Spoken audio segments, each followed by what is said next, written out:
عبادت جنت کو پانے کی غرض سے نہ کرو، بلکہ اللہ کی خوشنودی پانے کے لیے عبادت کرو۔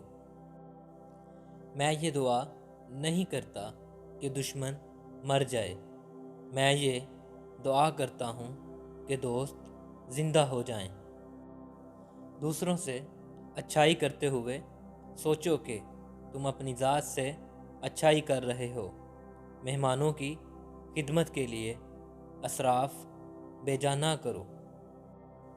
اگر تم لوگوں کی غلطیوں کو معاف کرو گے تو اللہ تمہاری غلطیوں کو معاف کر دے گا۔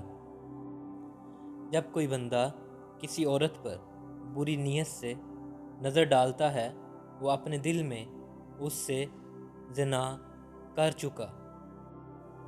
جو بھی تو کمائی کرے وہ حلال جگہ سے لے، اور حرام کمائی سے بچ کے تجھے دوزخ میں لے جائے گی۔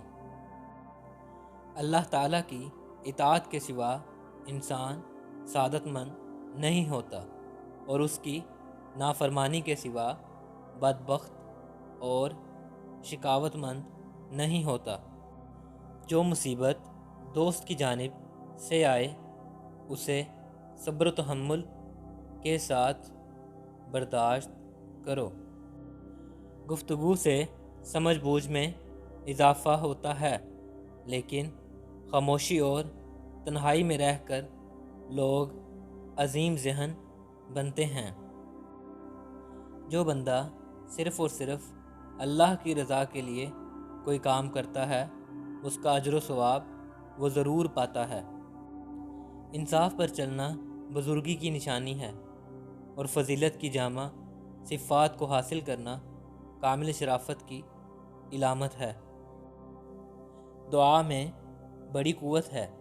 جب تک سینے میں ایمان ہے دعا پر یقین رہتا ہے۔ جس کا دعا پر یقین نہیں اس کے سینے میں بھلا ایمان کیسے ٹھہر سکتا ہے؟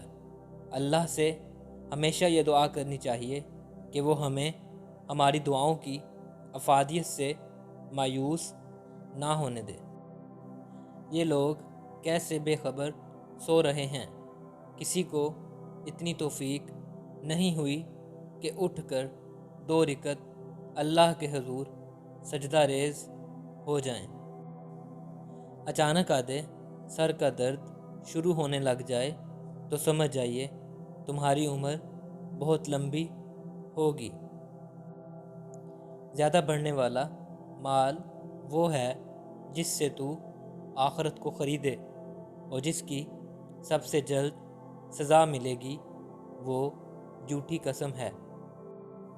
دنیا کی بہترین چیز عزت ہے، اور اس کی بہترین متاع ایک نیک اور صالح عورت ہے۔